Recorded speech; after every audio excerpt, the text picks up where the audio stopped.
ગુજરાતના રાજકારણમાં હાલ ગરમાવો આવ્યો છે। વિધાનસભાની ચૂંટણીઓ છે, એની વચ્ચે જ ભારતીય જનતા પાર્ટીએ ગુજરાત ભાજપ પ્રદેશ પ્રમુખની આજે સત્તાવાર નિમણૂક કરી દીધી છે। હવેથી જગદીશ વિશ્વકર્મા છે તે ગુજરાત ભાજપ પ્રદેશ પ્રમુખ તરીકેની કામગીરી સંભાળી લીધી છે।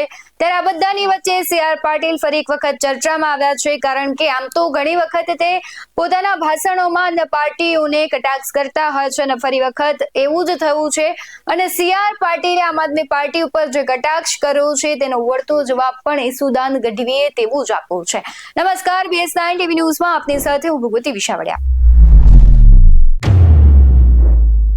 છેલ્લા ઘણા સમયથી સી.આર. પાટીલ, આમ આદમી પાર્ટી અને કોંગ્રેસ સતત ચર્ચાઓમાં રહી છે, કારણ કે હવે વિધાનસભાની ચૂંટણીઓ છે અને આ ચૂંટણીની તૈયારીના ભાગરૂપે સભાઓ ગજવતા હોય છે।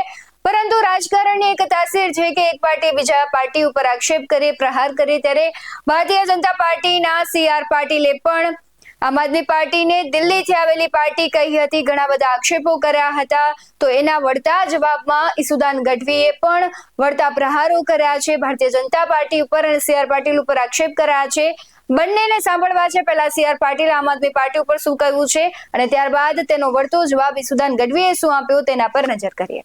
દિલ્હીથી એક પાર્ટી આવી, એને તો પત્રકાર મિત્રોને કહ્યું કે લખી લો, અમારી સરકાર બને છે। એમણે ખૂબ પ્રચાર કર્યો, અપ્રચાર કર્યો, પણ ગુજરાત માટે ક્યારેય કંઈ ના કર્યું।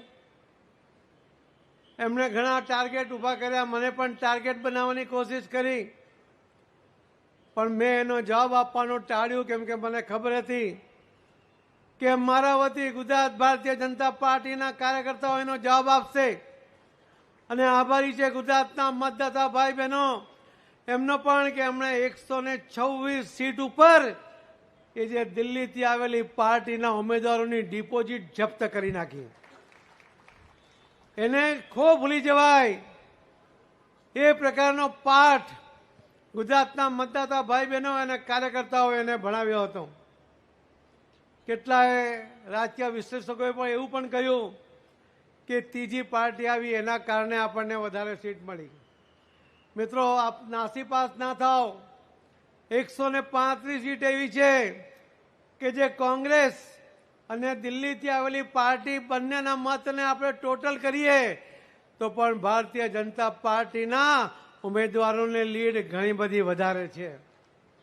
અને જે બાકીની 21 સીટ હતી એમાં પણ આપણા જ કેટલાક મતદાતાઓએ નાની મોટી ભૂલ કરી હશે, પણ એ આપણને કોઈ નુકસાન કરી શક્યા નથી।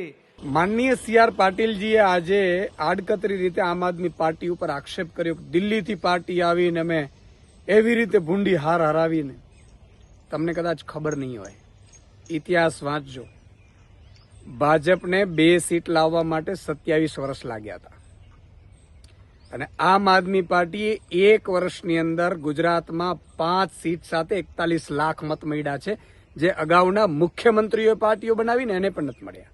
આ તમારી જાણ ખાતર, તમારું જ્ઞાન વધે એટલા માટે। બીજું, તમને એટલો બધો અહંકાર આવી ગયો કે તમે વારંવાર એમ કહો છો કે ડિપોઝિટ જપ્ત થઈ, ડિપોઝિટ જપ્ત થઈ। તમારી ડિપોઝિટો પંજાબમાં કેરેલામાં કેવી રહી છે ને એ આખું ભારત જાણે છે। ત્રીજી વાત કે તમને ગુજરાતે 156 સીટ આપી, પછી તોડફોડ કરીને 161 કરી, પણ તમે કર્યું શું ગુજરાતમાં? તમને 182 આપી દે તો તમે કરો શું? એ જ તોડ, એ જ બ્રિજમાં કૌભાંડો, એ જ ખેડૂતોને પાયમાલ કરવાનું, બેરોજગાર ઉપર લાઠીચાર્જ કરવાની, અને જે લોકો નોકરી માંગે એને ધમકીઓ આપવાની, અને પોલીસથી એને માર મરાવવાનો, ખોટી એફઆઈઆરો કરાવવાની, આ જ ધંધો કરો તમે। બીજું, દીકરીઓ પર બળાત્કારો કરો, બળાત્કાર જેના ઉપર થાય એને ફરિયાદ ન લખાય, હત્યાઓ થાય, આ જ કરશો ને તમે ગુજરાતમાં 182 આવે તો। એક વાત ત્રીજી મારે આપને કહેવી છે કે 161 આવ્યા પછી પણ તમે ગુજરાતનું દિલ નથી જીતી શક્યા। આમ આદમી પાર્ટી 1 સીટ પાછી પેટા ચૂંટણી જીતી અને આખા ગુજરાતના 7 કરોડ નાગરિકો આમ આદમી પાર્ટીની જીતનો જશ્ન મનાવી રહ્યા છે। એ શું કામ? કારણ કે અમે લોકો માટે લડીએ છીએ।